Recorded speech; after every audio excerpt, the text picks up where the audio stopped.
Good morning, I am Lavishka of class 2nd. My name is Koina Uja. I study in class 2nd.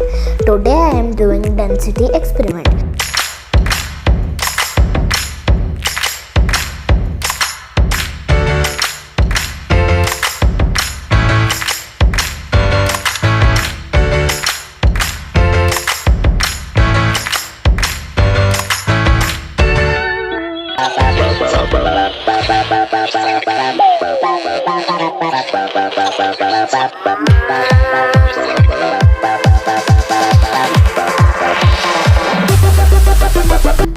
Good morning, I am Lavishka of class 2nd. My name is Koina Uja. I study in class 2nd. Today I am doing density experiment. For this experiment, we need 2 glasses of water, 2 lemon and a salt. Take a glass of water and put a lemon in it. What we see, the lemon sink in water.